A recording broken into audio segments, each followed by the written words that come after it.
Bismillahirrahmanirrahim. Hai, apa kabar semuanya teman-teman aku, dimanapun Anda berada, di Taiwan, Hong Kong, Singapura, Malaysia, Polandia, Korea, Jepang. Apa kabar semuanya? Ketemu lagi dengan saya, Ana Luna. Di konten kali ini saya akan membahas tentang apa yang boleh dilakukan dan tidak boleh dilakukan untuk yang kerja ke luar negeri. Yang pertama, ini khusus yang untuk yang kerja informal ya, yang sebagai asisten rumah tangga. Yang pertama, masalah mencuci pakaian. Jadi pada waktu mencuci pakaian tidak boleh dicampur, harus dipisahkan menurut jenis, warna pakaian, jenis bahan, tingkat kekotorannya. Contohnya, pakaian yang warna putih harus dipisah dengan pakaian yang luntur atau yang berwarna. Dan pakaian yang terlalu kotor, ya. Contohnya, kaos kaki, bagian dalam, pakaian bagian kerah atau tangan sebelum dimasukkan ke mesin cuci harus disikat terlebih dahulu karena kotorannya lebih banyak. Harus diperiksa dulu kantongnya, tidak boleh langsung direndam atau dicuci. Kenapa harus diperiksa dulu? Karena takut majikan kalian di dalam kantong takut ada uang atau surat-surat yang penting atau kartu apa. Jadi kalian harus periksa dulu, jangan langsung main ngerendam pakaian. Tidak boleh menggunakan sembarangan ember. Harus menggunakan ember khusus untuk mencuci pakaian. Jadi nanti kalian di luar negeri, apabila kalian mencuci pakaian, nanti kemungkinan kan majikan akan memberitahu ember mana yang akan kalian gunakan untuk mencuci pakaian. Jadi tidak seperti di kita semua ember bisa dipakai buat nyuci, buat ngepel, buat apa. Jadi kalian harus ingat ya, kalau di luar negeri khusus ember atau bak yang mau mencuci pakaian, jangan sampai dicampur. Apabila mau menjemur pakaian harus menggunakan yang seperti tongkat. Kebanyakan kan kayak di Hong Kong, di Singapura, ya kan, di Malaysia mungkin yang di kota besar kebanyakan rumah kan apartemen. Jadi nanti akan menggunakan seperti bambu. Kemungkinan kan itu dia yang di luar ada tempatnya untuk menjemur pakaian. Jadi kamu menggunakan yang seperti bambu, ya. Kalau yang kalian menggunakan yang seperti tongkat atau bambu, kaos harus dimasukkan ke tongkat. Kenapa kaos harus dimasukkan ke tongkat? Karena takut dia berterbangan, jadi harus dimasukin lewat tangan, ya. Dan celana panjang harus dimasukkan juga. Menggunakan klip atau jepitan tidak boleh lupa. Kalau lupa pakaian pada jatuh atau terbang. Jadi ya, kaos sama celana panjang ataupun celana pendek tetap harus dimasukkan ke dalam bambu, lalu dipakai klip. Pada waktu menjemur pakaian tidak boleh menggunakan kursi. Apabila menggunakan kursi nantinya takut terpleset atau jatuh.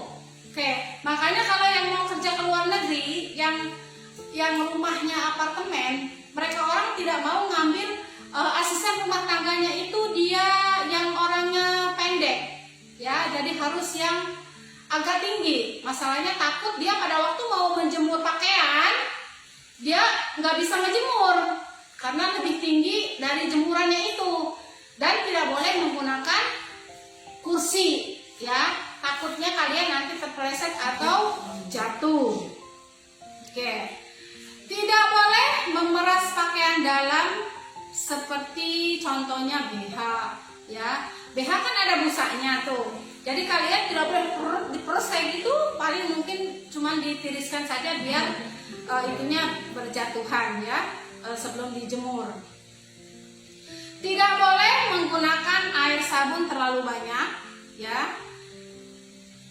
bagian dalam kaos kaki harus dicuci dengan tangan, tidak boleh dengan mesin cuci. Oke. Yang kedua tadi, yang pertama adalah mencuci pakaian. Sekarang yang kedua yaitu mencuci mobil.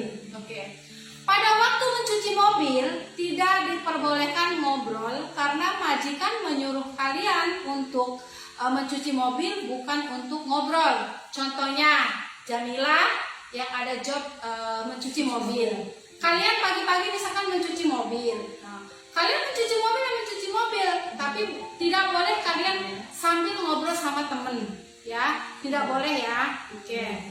Dalam waktu mencuci mobil tidak boleh menggunakan spons untuk cuci piring atau wajan, tapi harus menggunakan lap untuk cuci mobil. Ya, harus ingat ya.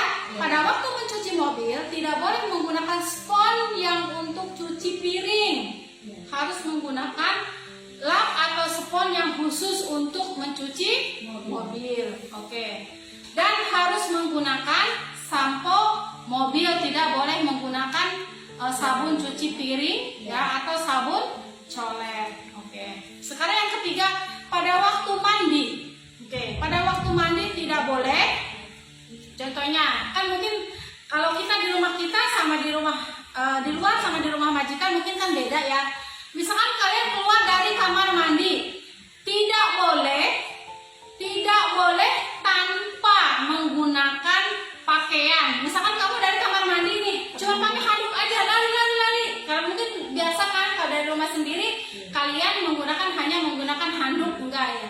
Tapi kamu nanti kalau di rumah majikan tidak boleh ya. Jadi kalian sebelum kalian mau mandi udah mempersiapkan membawa pakaian yang mau dipakai pada waktu sesudah kamu mandi, jadi dibawa ke kamar mandi. Begitu kalian udah keluar dari kamar mandi, kalian harus udah menggunakan pakaian. Tidak boleh keluar tanpa menggunakan pakaian. Oke. Tidak boleh kencing di lantai, harus di kloset. Mungkin di rumah kita masih bisa ya kencing di lantai. Tapi kalau nanti kamu di rumah majikan tidak boleh, kalian harus kencing di kloset ya. Tidak boleh membuang softtek ke dalam kloset ataupun sampah yang lainnya. Oke? Kalau ini kalian mau di rumah majikan, mau di tempat kita, kenapa tidak boleh memasukkan softtek atau sampah ke dalam kloset? Takut nantinya tersendat atau macet, akhirnya nanti banjir. Paham? Jadi salurannya terhambat. Oke. Sekarang yang selanjutnya yaitu pada waktu mengepel, nih ya. Pada waktu mengepel tidak boleh terlalu basah, harus setengah kering. Perhatiin ya. Oke. Contohnya kayak di sini juga kalau basah mesti sama saya juga ditegur karena takut anak saya jatuh, bukan anak saya jatuh, kalian itu sendiri juga bisa jatuh kan? Saya juga bisa jatuh kan? Oke. Jadi pada waktu ngepel tidak boleh terlalu basah, harus setengah kering. Karena apabila terlalu basah, nantinya apabila ada anak atau majikan, bahkan kita sendiri bisa terpeleset dan jatuh. Dan diberi pengharumnya tidak terlalu banyak-banyak, harus sesuai dengan aturan atau takaran. Oke.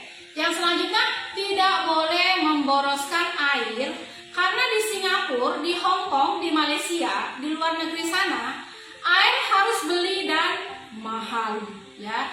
Jadi harus hemat dan secukupnya atau seperlunya saja. Oke, yang selanjutnya, apabila keran air sudah tidak dipergunakan lagi, harus ditutup, jangan sampai ngocor terus menerus. Contohnya, kan kadang-kadang kalau kita nyalain keran ya kan, nyalain keran terus udah gitu, kita sudah ditutup, perasaan kita sudah ditutup, ternyata nutupnya tidak betul, mungkin masih ada air yang mengalir, misalkan netes tes seperti begitu. Nah itu pun kalian harus perhatikan, karena apa? Biarpun dia hanya keluar hanya sedikit, itu air lama-lama kalau semalaman dia bisa mendapatkan bisa sampai seember, biarpun itu hanya netes tes. Jadi dipastikan pada waktu kalian menutup keran itu harus betul-betul tertutup, jangan sampai ada air yang netes ya. Yang selanjutnya, tidak boleh menyalakan lilin dekat dengan hordeng atau pada benda yang cepat terbakar, harus dijauhkan dari benda yang cepat terbakar ya. Terus yang selanjutnya, jangan membiarkan anak kecil naik roda sendiri. Kenapa? Karena takut nanti dia terpeleset. Oke. Tidak boleh kabel atau saluran listrik jatuh dari tempatnya, karena takut ditarik sama anak ya. Dan tidak boleh anak dibiarkan jalan di tangga sendiri, harus digandeng. Apabila anak ditaruh apabila kamu yang jaga anak bayi lah misalkan ya, ditaruh di ranjang, jangan lupa ranjangnya harus dikunci, pintu ranjangnya harus dikunci, karena takut anak turun lalu jatuh ya. Terus yang selanjutnya, tidak boleh menaruh mainan di tangga jalan dan harus dibereskan. Jangan dibiarkan anak kecil main sepeda di jalan raya takut ketabrak mobil. Jangan dibiarkan anak kecil mandi sendiri ya, karena nanti dia bisa main air dan dia bisa masuk ke dalam bak air, takut yang ada ember atau apa, nanti itu adalah berbahaya, takut dia tenggelam. Kamar mandi tidak boleh basah, harus selalu kering ya. Jadi nggak seperti di rumah kita. Kalau di rumah kita mungkin basah juga no problem lah misalkannya. Kalau nanti kalian di rumah majikan tidak boleh kamar mandi dalam keadaan basah, karena terutama kalau yang jaga anak kecil dan jaga orang tua. Kalau basah nanti takut dia terpeleset dan jatuh. Kamu juga sama, kalian sendiri juga bisa jatuh, majikan bisa jatuh, kalian bisa jatuh, anak majikan bisa jatuh. Intinya kamar mandi tidak boleh basah. Oke. Sampai di sini ada yang mau ditanyain? Udah ngerti dan paham? Apa yang boleh dilakukan dan tidak boleh dilakukan selama kalian bekerja di luar negeri? Oke? Jadi paham semuanya ya? Tidak ada pertanyaan? Oke, mungkin konten apa yang boleh dilakukan dan tidak boleh dilakukan untuk mbak-mbaknya yang mau kerja di luar negeri, mudah-mudahan bermanfaat atau berguna buat kalian semua.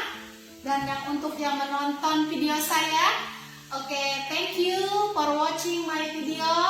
Don't forget like, share, comment, and subscribe, and don't forget watching my next video. Thank you, bye bye. Assalamualaikum warahmatullahi wabarakatuh. Bye.